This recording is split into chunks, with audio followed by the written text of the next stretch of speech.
মানুহতকৈ বেক্টেৰিয়া অধিক আগৰে পৰাই পৃথিৱীত বিদ্যমান আছিল। বেক্টেৰিয়াবোৰ এনেকুৱা কষ্টসহিষ্ণু জীৱ যে ইহঁতে চৰম সংকেত অৱস্থাতো জীয়াই থাকিব পাৰে। উতলি থকা বোকা গহ্বৰ আৰু অতি বৰফ চেঁচা পানীতো এইবোৰক জীয়াই থকা পোৱা গৈছে। কষ্টিক চ'ডাৰ হ্ৰদ আৰু গাঢ় ছালফিউৰিক এচিডৰ ডোঙাতো ইহঁতক পোৱা গৈছে।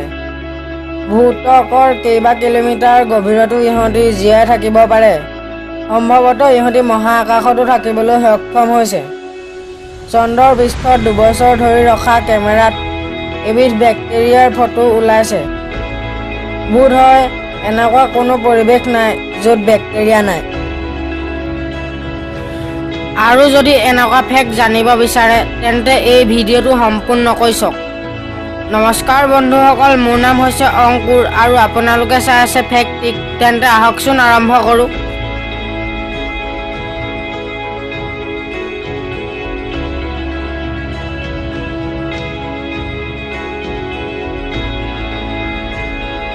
সকলো বস্তু থৈ দিলে বেয়া হৈ যায়, কিন্তু একমাত্ৰ এটা এনেকুৱা বস্তু আছে যিটো থৈ দিলে বেয়া হৈ নাযায়।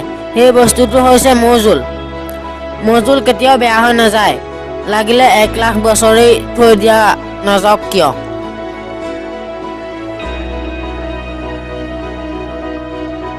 বিজ্ঞানীসকলে কৰা পৰীক্ষাৰ অনুসৰি উট পক্ষীৰ মগজটোতকৈ চকুটো ডাঙৰহে।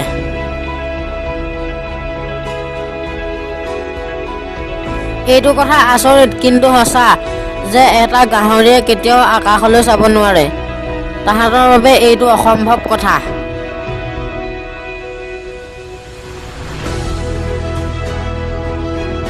ইউনিভাৰ্চিটি অৱ চিকাগোৰ 1915 চনৰ এটা পৰীক্ষাৰ মতে মানুহৰ চকুৱে তৎক্ষণাত ধৰিব পৰা ৰংটো হ'ল হালধীয়া।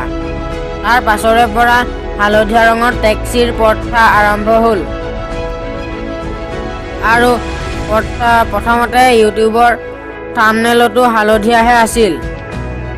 য়েল্লো ৰঙৰ বিষয়ে আৰু এটা ফেক্ট এইটো যে মানুহৰ হালধীয়া ৰঙে ভোক বঢ়ায়। সেইকাৰণে ডাঙৰ ডাঙৰ কোম্পানীবোৰে লগোত হালধীয়া ৰং দিয়ে।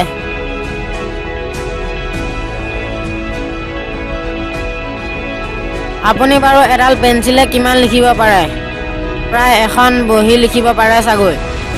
কিন্তু এডাল পেঞ্চিলে আঁচ টানি গ'লে যেতিয়া পেঞ্চিলডাল শেষ হ'ব তেতিয়া আঁচডাল হ'বগৈ 56 কিলোমিটাৰ।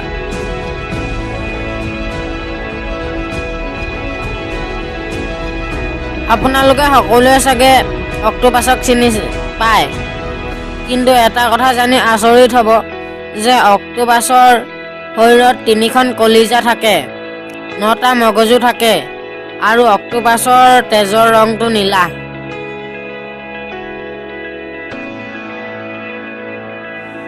লিঅ'নাৰ্ডো দা ভিঞ্চিৰ বিখ্যাত ছবিখন হৈছে মনালিছা। লিঅ'নাৰ্ডো দা ভিঞ্চিৰ বিখ্যাত ছবিখন মনালিছাত মানুহজনী অঁকা হৈছে। সেই মানুহজনী যদি ভালকৈ লক্ষ্য কৰে তেতিয়া তাত কোনো চকুত চেলাউৰি নাই।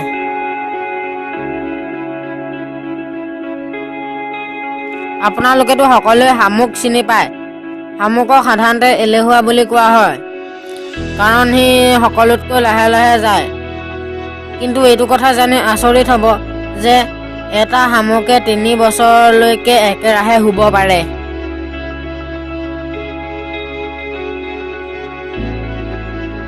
যদি আপোনাৰ মূৰটো যদি কাটি পেলোৱা হয় তেতিয়া আপুনি কিমান দেৰি জি থাকিব পাৰিব ইয়াৰ কথা আপুনি জানেনে? খুব বেছি 1 ছেকেণ্ডো নোৱাৰে। কিন্তু এটা পঁইতাচোৰাৰ ডিঙিটোৰ পৰা মূৰটো যদি কাটি পেলোৱা হয় তেতিয়া সেই পঁইতাচোৰাটো 7 দিন অৰ্থাৎ 1 সপ্তাহ জীয়াই থাকিব পাৰে।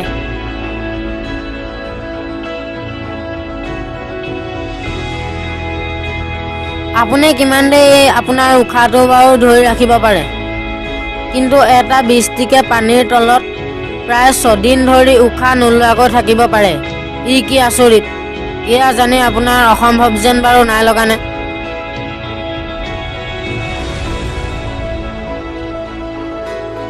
ইংৰাজী কেলেণ্ডাৰৰ মতে আমাৰ গৈ গৈ এতিয়া 2019 চন পালেগৈ, কিন্তু আফ্ৰিকাত ইথিঅপিয়ান নামৰ এডোখৰ ঠাই আছে য'ত বছৰত 13টা মাহ থাকে। সেইডোখৰ ঠাইত এতিয়াও 11 চনেই চলি আছে।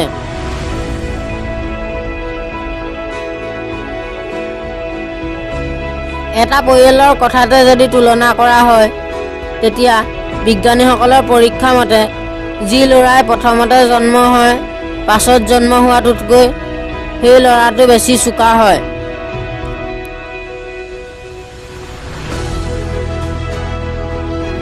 আপোনালোকৰ জানি আচৰিত যেন লাগিব, কিন্তু ই সঁচা যে ভূমিকম্পৰ সময়ত কোনো ফুটিয়ে উৰিব নোৱাৰে।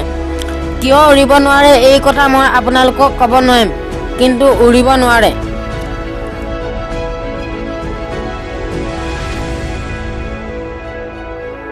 নাইলনক ৰেচমৰ দৰে দেখি ই শক্তিশালী আৰু নমনীয়।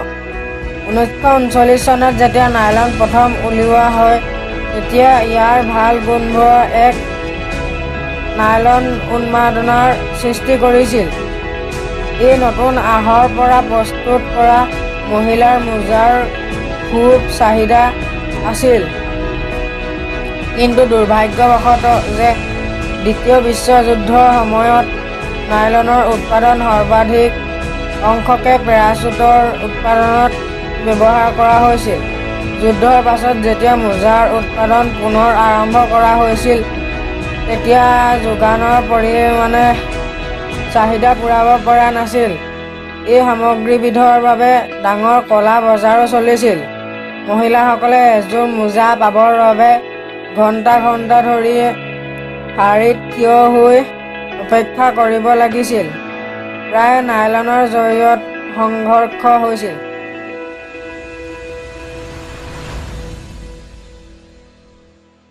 মানুহতকৈ বেক্টেৰিয়া অধিক আগৰে পৰাই পৃথিৱীত বিদ্যমান আছিল। বেক্টেৰিয়াবোৰ এনেকুৱা কষ্টসহিষ্ণু জীৱ যে ইহঁতে চৰম সংকেত অৱস্থাতো জীয়াই থাকিব পাৰে। উতলি থকা বোকা গহ্বৰ আৰু অতি বৰফ চেঁচা পানীতো এইবোৰক জীয়াই থকা পোৱা গৈছে। কষ্টিক ছ'ডাৰ হ্ৰদ আৰু গাঢ় ছালফিউৰিক এচিডৰ ডোঙাতো ইহঁতক পোৱা গৈছে। ভূত্বকৰ কেইবা কিলোমিটাৰ গভীৰতো ইহঁতি জীয়াই থাকিব পাৰে। সম্ভৱতঃ ইহঁতি মহাকাশতো থাকিবলৈ সক্ষম হৈছে। চন্দ্ৰৰ পৃষ্ঠত 2 বছৰ ধৰি ৰখা কেমেৰাত এবিধ বেক্টেৰিয়াৰ ফটো ওলাইছে। বোধ হয় এনেকুৱা কোনো পৰিৱেশ নাই য'ত বেক্টেৰিয়া নাই।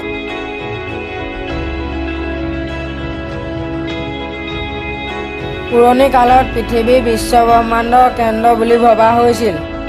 ইয়াৰ চাৰিওফালে সূৰ্য, তৰা, চন্দ্ৰ আৰু গ্ৰহবোৰ পৰিভ্ৰমণ কৰি থকা বুলি ভাৱ হৈছিল। প্ৰায় 500 বছৰ পূৰ্বে পোলেণ্ডৰ এজন পুৰোহিত আৰু জ্যোতিৰ্বিদ নিকলাছ কপাৰ্নিকাছে কৈছিল যে সূৰ্য সৌৰজগতৰ কেন্দ্ৰত অৱস্থিত আৰু গ্ৰহবোৰ ইয়াৰ চাৰিওফালে পৰিভ্ৰমণ কৰি থাকে। ই এক বৈপ্লৱিক ধাৰণা আছিল। আনকি কপাৰ্নিকাছেও নিজেও তেওঁৰ কৰ্মৰাজি প্ৰকাশ কৰিবলৈ লাজ কৰিছিল। তেওঁৰ কৰ্মৰাজি তেওঁৰ মৃত্যুৰ পাছত ওলাইছিল। তেওঁৰ মৃত্যু বৰ্ষটো হৈছে 1543 চন। 1609 চনত গেলিলিওৱে নিজৰ দূৰবীক্ষণটো সাজি উলিয়ায়। এই দূৰবীক্ষণৰ যোগেদি গেলিলিওৱে বৃহস্পতি উপগ্ৰহবোৰ, শুক্ৰৰ কলা আৰু শনিৰ আঙুঠিবোৰ নিৰীক্ষণ কৰিছিল। তেওঁ যুক্তিৰে প্ৰতিপন্ন কৰিছিল যে সকলো গ্ৰহেই পৃথিৱীৰ সলনি সূৰ্যৰ চাৰিওফালে পৰিভ্ৰমণ কৰে আৰু সূৰ্য একে ঠাইতে ৰৈ থাকে।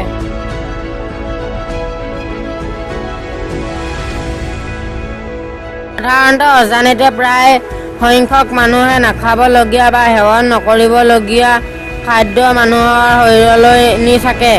তেনেদৰে অধিকাংশ মানুহেই অজানিতে প্ৰতি বছৰে 400টা পতংগ আৰু 4000 মান বীজাণু খায় বা সেৱন কৰি আহিছে।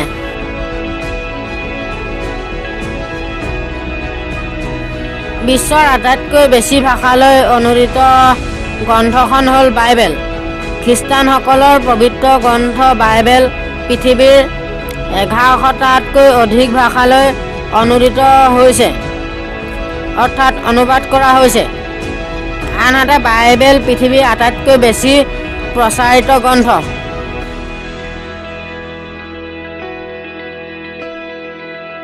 (311 খ্ৰীষ্টাব্দৰ পৰা দেওবাৰটো বন্ধ বাৰ ৰূপে বিবেচিত হৈ আহিছে।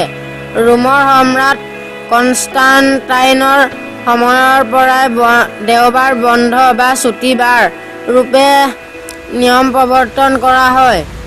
এইজন সম্ৰাট নিৰ্দেশ মতে দেওবাৰ সকলো যীশুখ্ৰীষ্টৰ উপাসনা কৰিবলৈ দিছিল।